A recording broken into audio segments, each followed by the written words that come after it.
Assalamualaikum warahmatullahi wabarakatuh. Perkenalkan, nama saya Sabila Sulistiani dengan NIM 15220192 dari kelas 154A02.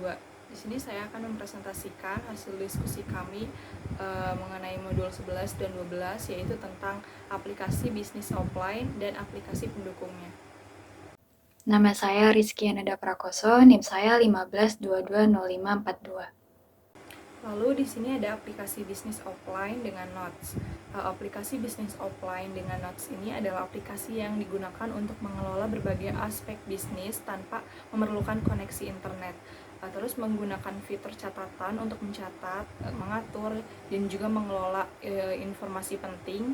Aplikasi ini sangat bermanfaat juga bagi bisnis yang beroperasi di lokasi dengan akses internet terbatas atau bagi pengguna yang sering berada di tempat tanpa koneksi internet.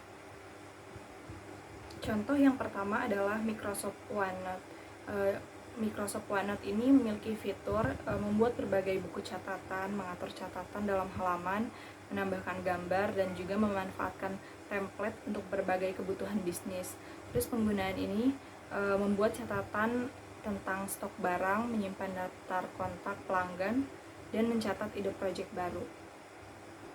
Yang kedua adalah Evernote. Evernote ini memiliki fitur menyimpan catatan dalam berbagai format, contohnya yaitu teks, gambar, audio. Jadi mengatur catatan dalam notebook dan menambahkan tag untuk mempermudah pencarian. Penggunaannya ini mengelola catatan transaksi harian, mencatat informasi keuangan, dan menyimpan dokumen penting. Yang ketiga adalah Google Keep Offline, memiliki fitur membuat catatan cepat, menambahkan checklist, menggunakan warna untuk mengkategorikan catatan, dan integrasi dengan Google Calendar.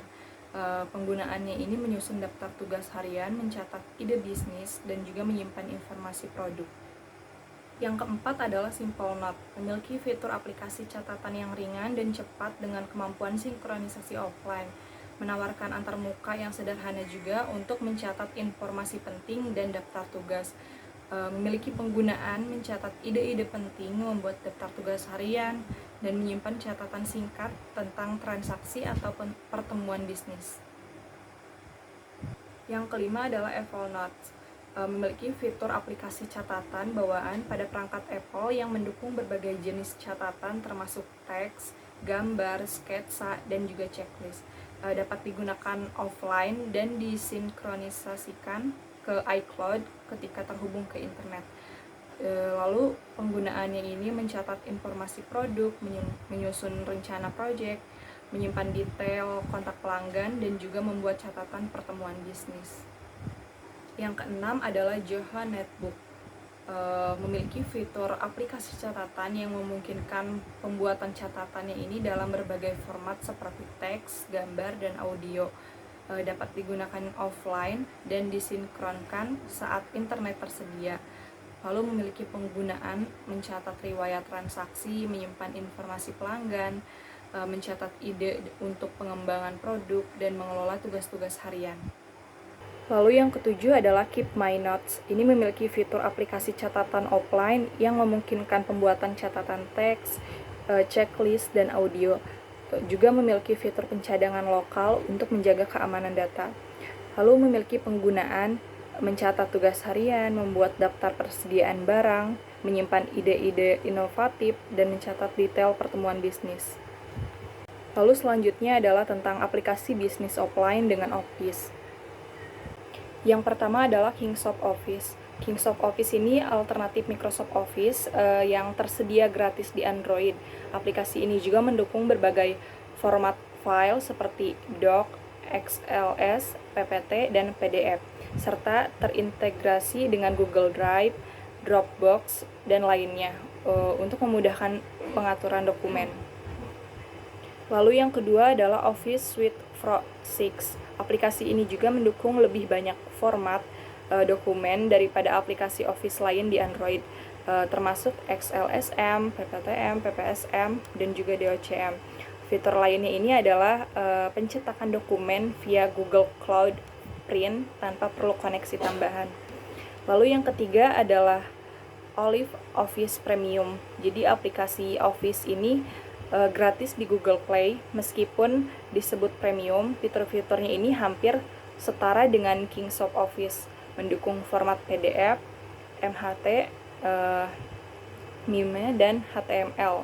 OlibOffice juga mendukung 6 bahasa. Yang pertama adalah Inggris, Prancis, Korea, Cina, Jepang, dan Jerman.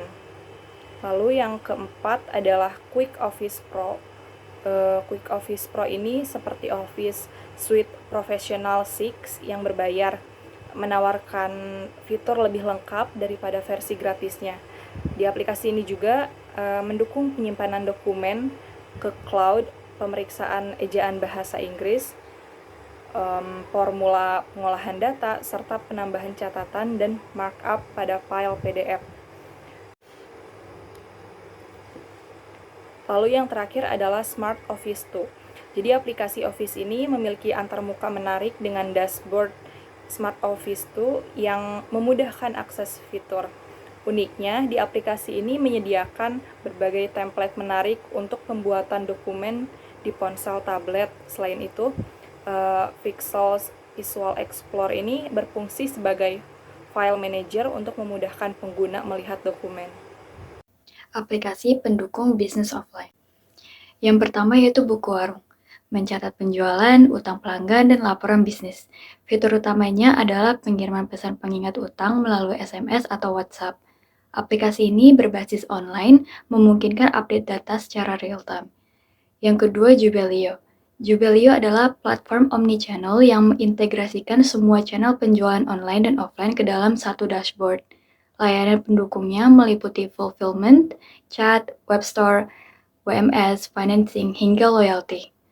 Membantu meningkatkan performa bisnis melalui ekosistem terpadu. Yang ketiga yaitu Journal ID. Pembukaan penting dalam bisnis untuk mencatat transaksi dan memantau keuangan. Dulu manual dengan buku, sekarang dengan aplikasi seperti Journal ID lebih praktis untuk input data. Aplikasi akan olah dan sajikan laporan keuangan via smartphone, tablet, atau PC. Yang keempat itu Paper ID. Aplikasi bisnis mirip Journal ID fokus pada fitur invoicing otomatis, solusi bagi bisnis yang masih manual dalam membuat invoice. Terhubung dengan laporan keuangan, gratis dapat diakses dari ponsel, laptop, atau tablet. Pembayaran tagihan melalui transfer bank atau virtual account, kartu kredit, m-banking, dan juga dompet digital. Yang kelima, Keskus. Keskus digunakan sebagai media komunikasi di kantor atau perusahaan. Pengguna dapat membuat ruang chat baru untuk topik tertentu, membantu fokus dalam pekerjaan tim. Selain chat, pengguna dapat berbagi file untuk keperluan pekerjaan, menghilangkan kebutuhan transfer file manual. Yang keenam, Remember the Milk. Remember the Milk adalah aplikasi to-do list terbaik untuk ponsel. Kamu bisa mengatur tugas berdasarkan tanggal dan tag, serta menandai sebagai selesai. Fitur Smart List membantu prioritas tugas, sementara kolaborasi dengan pengguna lain juga memungkinkan. Fitur dasarnya gratis, tapi fitur lengkap memerlukan berlangganan. Yang ketujuh, Tokoko. Tokoko memungkinkan Anda membuat toko sendiri tanpa bergantung pada marketplace populer. Mudah digunakan oleh ribuan seller, tanpa batasan produk, Anda dapat mengelola pesanan secara otomatis dengan pilihan pembayaran lengkap untuk konsumen. Yang kedelapan, aplikasi perbankan. Anda memerlukan aplikasi perbankan di ponsel untuk transfer dana dan cek mutasi rekening. Dengan aplikasi ini, Anda tidak perlu ke ATM. Unduh aplikasi dari Google Play Store atau Apple App Store dan daftar akun melalui ATM atau langsung ke bank setelah pendaftaran. Aktifasi dan gunakan aplikasi perbankan atau mobile banking. Yang kesembilan, Instagram. Instagram penting untuk branding bisnis. Akun bisnis lebih lengkap daripada personal platform ini, populer dan menawarkan peluang besar.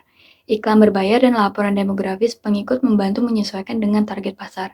Yang ke-10, Facebook Marketplace. Marketplace adalah fitur dalam aplikasi Facebook untuk transaksi jual-beli. Anda bisa mengaksesnya di web atau mobile.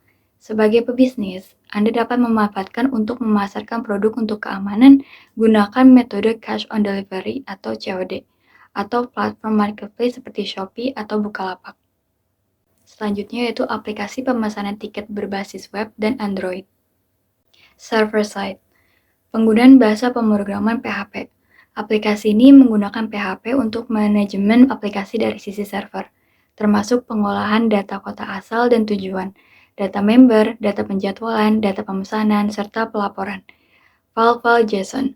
Aplikasi ini juga menghasilkan file-file berformat JSON yang akan digunakan oleh sisi klien untuk memproses data. Client side. Splash screen. Aplikasi ini memiliki tampilan splash screen yang menampilkan logo aplikasi, login dan register. Aplikasi ini memiliki fitur login dan register untuk member agar dapat menggunakan aplikasi. Dashboard menu. Aplikasi ini memiliki menu utama yang memungkinkan member untuk melakukan berbagai transaksi. Pemesanan tiket. Fitur pemesanan tiket memungkinkan member untuk mencari jadwal, membeli tiket, dan mencetak bukti pemesanan berformat PDF. Pembatalan pesanan. Fitur pembatalan pesanan memungkinkan member untuk membatalkan pemesanan yang telah dilakukan. Cek status pembayaran. Fitur ini memungkinkan member untuk mengecek status pembayaran pesanan. Selanjutnya yaitu tampilan aplikasi sebagai server. Halaman utama. Di halaman utama ini ada login server untuk verifikasi kredensial, lalu ada home atau dashboard, itu menu utama aplikasi, dan ada drop-down menu, yaitu untuk akses berbagai fitur. Halaman spesifik. Di halaman spesifik ini ada kota asal untuk pilih kota, lalu kota tujuan, lalu ada data member untuk lihat atau edit profile. Lalu selanjutnya ada menu transaksi untuk cari jadwal, beli tiket, cetak bukti, dan lain-lain. Lalu ada jadwal itu untuk mencari jadwal usernya. Lalu ada data pemesanan untuk lihat riwayat pemesanan. Lalu selanjutnya ada data laporan untuk lihat laporan pemesanan. Lalu data utility, tugas administratif, dan ada menu ubah password untuk mengganti password. Tampilan aplikasi Android. Berikut ini tampilan utamanya, yaitu ada splash screen yang berisikan logo aplikasi dan juga ada dashboard, yaitu menu-menu utama. Selanjutnya yaitu fitur member. Di fitur member ini ada login aplikasi untuk verifikasi kredensial, lalu ada daftar member untuk melihat data daftar member, lalu ada menu utama member itu untuk akses berbagai fitur yang ada di aplikasi Android tersebut. Selanjutnya akan dijelaskan oleh Sabila. Kemudian di sini ada fitur pencarian dan pemesanan. Yang pertama ini adalah pencarian jadwal. Di gambar sebelah kiri ini adalah menu activity pencarian jadwal. Jadi kita menentukan kota asal dan kota yang akan dituju beserta tanggal pemberangkatannya. Setelah menentukan jadwal yang telah kita tentukan, maka akan muncul tampilan seperti pada gambar sebelah kanan, yaitu daftar-daftar jadwal yang akan kita pilih. Setelah pemberangkatan jadwal itu dipilih, maka activity detail jadwalnya ini akan muncul seperti gambar di tengah, yaitu detail jadwal yang sudah kita tentukan. Setelah itu konfirmasi dan pemesanan. Setelah kita menginput data pemesanan, maka kita akan mengkonfirmasi jadwal atau verifikasi jadwal. Lalu pesanan disimpan dan akan muncul tampilan pesanan sukses. Dan ini adalah konfirmasi dan pemesanan jika kita ingin membatalkan pemesanan. Maka akan muncul tampilan yang harus kita masukkan adalah ID pesan dan juga nama. Dan jika kita ingin menghapus data pembatalan tiket, maka akan muncul menu data-data pembatalan tiket yang harus kita hapus pembatalannya. Selanjutnya pembayaran dan cetak pesanan. Ini adalah cek status pembayaran yang harus kita tentukan dari detail pesanan yang sudah kita tentukan. Order dan cetak. Ini adalah daftar order lunas atau pesanan siap cetak. Setelah itu detail dan cetak pesanan bisa dilihat detail dan cetak bukti PDF setelah pembayaran. Setelah itu, informasi pemesanan. Ini adalah activity informasi member untuk informasi pemesanan, seperti yang ada di gambar. Dan ini adalah referensi sumber-sumber yang sudah kita temukan untuk pertemuan 11 dan 12. Mungkin itu saja yang bisa kelompok kami sampaikan. Terima kasih. Assalamualaikum warahmatullahi wabarakatuh.